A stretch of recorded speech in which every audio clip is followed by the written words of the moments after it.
Timmy Joe reviews anything. Reviewing computer parts on YouTube. That's Woo! You gotta be pumped on that, right, Will? Computer parts! Woo! Oh, yeah.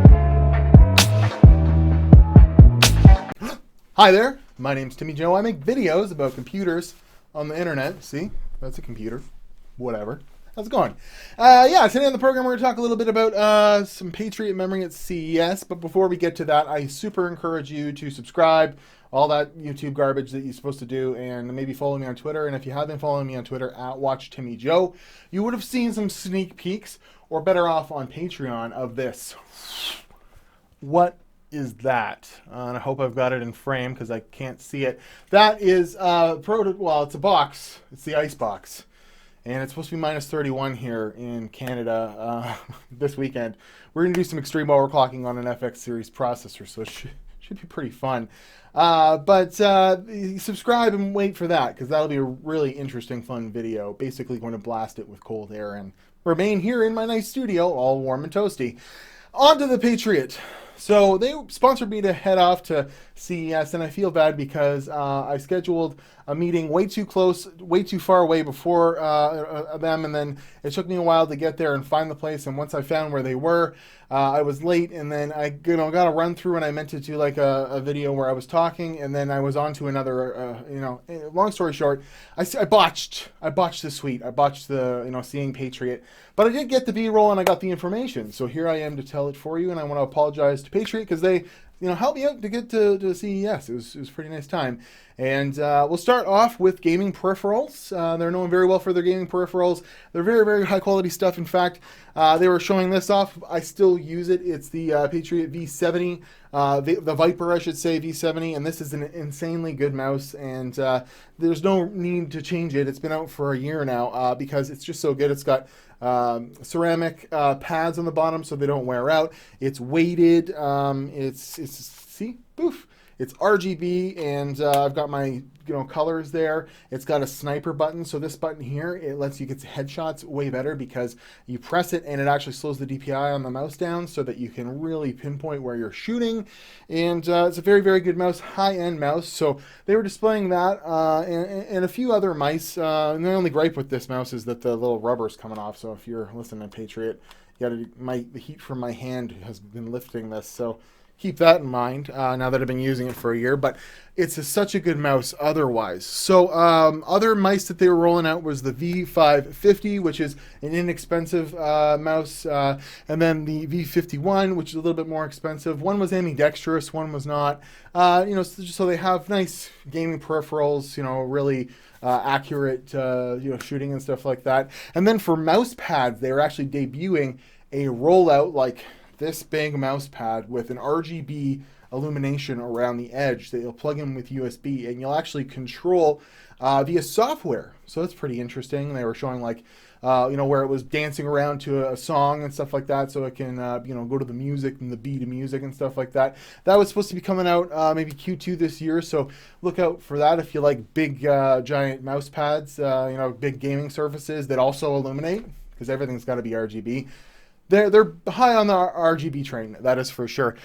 Speaking of peripherals, they had some keyboards. The V730, it's brown Kale switches. It's coming in around like $80. He said $69.99, but I see it on their website for $79.99. So, but it's an entry-level mechanical keyboard, and it's nice to see that at a pretty decent price point. They also have their V765, which is brown switches, and they use touting that as more of because brown switches are supposed to be a little bit less loud, more of a content creation, but still had some RGB and stuff. And then their Big Daddy, which they have had out for a while, their V770 RGB mechanical keyboard. The coolest thing about this thing is, it had like macro keys and stuff like that, the whole kit and caboodle, and it did all the different lighting, illumination things. But the wrist rest itself, which is detachable, is RGB. And you could pull it off, and there's little contact pads, and, if you don't like the wrist rest, or you put it back on, and it starts illuminating again. Pretty cool stuff.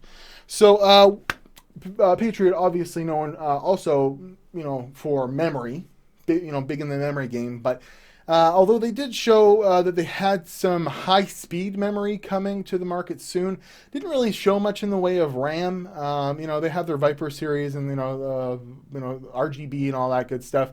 I typically find them to be in the, you know, mid-tier section of RAM. It usually looks good and, you know, max to 3,000 megahertz and stuff like that. But where their speed really is coming in is on their storage. So they have a couple of M.2s coming to the market that are really interesting. But first off, I want to say I am very sorry. I reviewed their Evolver Thunderbolt enclosure the other day, and I kept calling it the Evolver when it's Evolver. They just, you know, because you got to have cool, kitschy marketing, took all the consonants, or all the vowels, I should say, out of the name. But it's a serious piece of kit, and it's great for content creators. I think they went because Thunderbolts, you know, needs some time to mature on the PC side of things. Unfortunately, they went for the MacBook crowd. It's, you know, it's gray, space gray like a MacBook, and you know, you know, you can edit off of it. You can you know, load your Steam library on it. You can do lots of stuff. Hopefully, Thunderbolt comes to, you know, a little further soon. But I was getting like 1,500 megabytes, you know, read speeds off of it. Super, super fast. So speaking of super fast, though, they actually have their VPN 100 series PCIe Gen 3 M.2 SSD coming out. An NVMe drive that is touted to go up in the 3,400 megabytes a second speed. And it comes with its own heat shield, which actually increases performance a bit. So it's got its own little heat sink on it, black.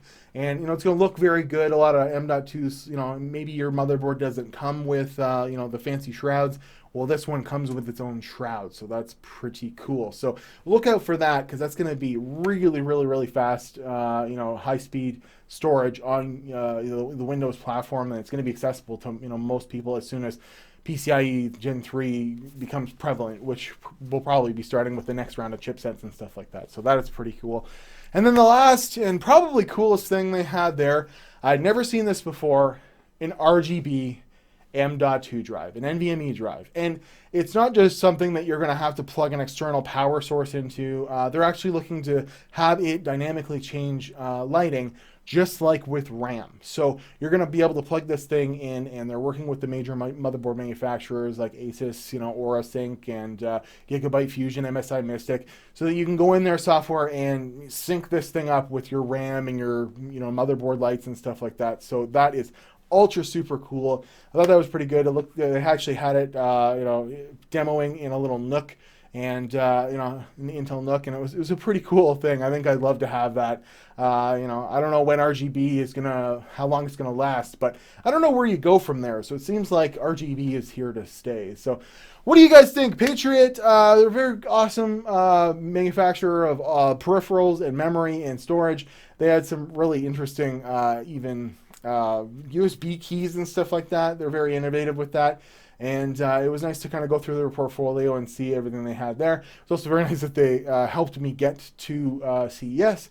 And I want to apologize for, you know, being late to the game there and mispronouncing your Evolver drive. But, you know, you guys are super, super awesome and high quality stuff. That's what I like to see from sponsors. I don't accept sponsorships from, you know, I've had a few people ask, you know, companies ask me if they could sponsor stuff on the channel where I didn't actually believe too well in their product, and I said no. With Patriot, I give them the TImmy Joe thumbs up. So it's nice to see them, you know, sponsoring the little guys when, like, you know, the Corsairs and the Thermal Takes and whatever of the world, you know, are way too big to even care, you know, too much about their customers, let alone their, you know, the smaller content creators and stuff like that. Because that's, you know, something to see. Anyways, I'm at Watch TImmy Joe Instagram and Twitter, and yeah, we're looking forward this weekend to -31 Icebox FX series overclocking.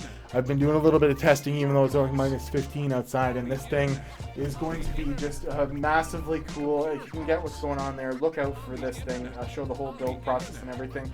But that's all the view you're going to get for that in this.